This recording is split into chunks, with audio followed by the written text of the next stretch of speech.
కరీంనగర్ నగరపాలక సంస్థలోని తీగలగుట్టపల్లిలో పెండింగ్లో ఉన్న డబుల్ బెడ్రూమ్ ఇళ్లను అర్హులైన పేదలకు కేటాయించాలని సిపిఐ నాయకులు ఆందోళన చేపట్టారు. ర్యాలీ ద్వారా డబుల్ బెడ్రూమ్ల వద్దకు చేరుకున్న నేతలు అక్కడున్న చెట్లను నరికేసి నిరసన చేపట్టారు. డబుల్ బెడ్రూమ్ల సముదాయంలో చెట్లు పెరిగి అడవిని తలపిస్తుందని ఆవేదన వ్యక్తం చేశారు. ఇళ్లను వెంటనే అర్హులైన నిరుపేదలకు కేటాయించాలని సిపిఐ నేతలు డిమాండ్ చేశారు.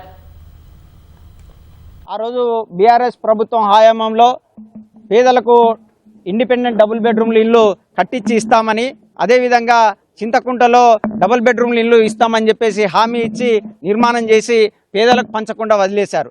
ఆ వైఫల్యాలను నొక్కి చెప్పి కాంగ్రెస్ పార్టీ అధికారంలోకి వచ్చింది.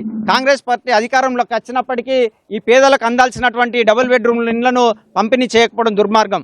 ఈ కట్టి వదిలేసినటువంటి ప్రజాధనంతో కట్టి వదిలేసినటువంటి పేదలకు చెందాల్సినటువంటి ఈ డబుల్ బెడ్రూమ్ల ఇళ్లలో ఇక్కడ అసాంఘిక కార్యక్రమాలకు నిల్వైనాయి. ఓవైపేమో అవి కూలిపోతూ ఉన్నాయి, మరోవైపేమో ఇవి అసాంఘిక కార్యక్రమాలకు నిల్వైతా ఉన్నాయి. ఓవైపు ఇక్కడ హత్తాలాట కొనసాగుతూ ఉన్నది, మరోవైపు ఇక్కడ మద్యం తాగుతూ ఉన్నారు, ఓవైపు గంజాయి సేవిస్తూ ఉన్నారు.